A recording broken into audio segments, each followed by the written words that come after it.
Hello everyone, আসসালামু আলাইকুম। আশা করি সবাই অনেক অনেক বেশি ভালো আছো। আমি অনেক বেশি ভালো আছি। তোমাদের সাথে আমি একটা কথা শেয়ার করব। অবশ্যই তোমরা সেটার যতটুকু জানো অ্যান্সার দিয়ে যাবা আশা করি। সো আমার চাচার ঢাকায় একটা বিল্ডিং আছে, ৫ তলা। সেই বিল্ডিং ৫ মেয়ের নামে উনি উইল করে দিয়েছেন। চাচার কোনো ছেলে নেই। চাচাকে যখন জিজ্ঞেস করলাম, আমরা তো সম্পত্তির অর্ধেক অংশ পাবো, বাকিটা তার ভাই বা অন্য আত্মীয়রা পাবে। সে বলল, এই বিল্ডিং আমি নিজের টাকা দিয়ে করেছি, তাই এই সম্পত্তিতে অন্যের ভাগ নেই। এখন জানতে চাচ্ছি, আমাদের কোরআন বা হাদিস অনুযায়ী যদি কোনো ছেলে না থাকে তাহলে চাচার দালানের ভাগ কিভাবে হবে? আমাদের তো হক আছে এখানে, তাই না? আর এই হক আমরা কিভাবে আদায় করতে পারবো? অবশ্যই কমেন্ট বক্সে জানিয়ে যাবা। সো এখন চলে আসা যাক ভিডিওতে। আজকে আমি লোট্টা শুটকি মাছ রান্না করছি। আসলে আমার ভাই আছে, ভাইয়ের বউ তার অনেক বেশি পছন্দ। তো আমি এই মাছটাকে আজকে কেটে কুটে তার জন্য রান্না করব। সে খেতে অনেক বেশি ভালোবাসে। সেই সাথে তো আমরা আছি।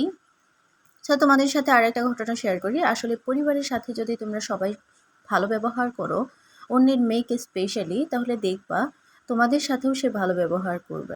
আমার ছোট ভাই এই কয়েকদিন আগে বিয়ে করেছে, লাইক ১-১.৫ মাস হবে।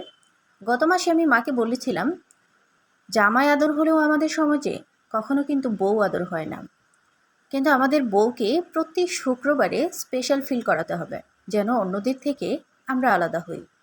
তো আলহামদুলিল্লাহ, লাস্ট ৮ম সপ্তাহ ধরে এই কাজ করে আসছে। আমরা আমাদের বউকে সেই শুক্রবার হলেই বিভিন্ন কিছু তার পছন্দের বানিয়ে খাওয়ানোর চেষ্টা করি, কারণ তার কখনো যেন মনে না হয় যে এটা তার বাবার বাড়ি না, শ্বশুর বাড়ি। তো আসছে শনিবার পরে মা জিজ্ঞেস করলো যে কী খাবে। সে বেড়াতে গিয়েছিল। তো সে আমাদের দেশের ট্রেডিশনাল যে ভর্তা ভাত, সেটা খেতে খুব পছন্দ করে। তাই ওর মতো করে সকালবেলা থেকে সেই ভর্তা ভাত এবং লোট্টা শুটকি সব কিছুর আয়োজন করলাম। আলহামদুলিল্লাহ, সব যখন রেডি করা হয়ে গেছে, তখন এটা দেখে সে খুবই খুবই খুশি হয়ে গেছে।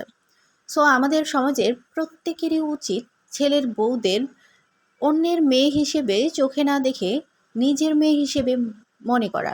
কারণ আমার নিজের মেয়েও কিন্তু অন্যের ঘরে যাবে, যেন এরকম স্পেশাল ফিল করায়। তার জন্য তোমাকে অন্যের মেয়েকেও তোমার মেয়ে মনে করতে হবে। তাহলেই দেখবা প্রতিটা ঘরে ঘরে মেয়েরা খুব আনন্দের সাথে সংসার করবে, এবং ওখানেও নিজেদের একটা করে মা বাবা পেয়ে যাবে। সো আমাদের সবারই উচিত অন্যের মেয়েকে সবসময় নিজের মেয়ে মনে করা।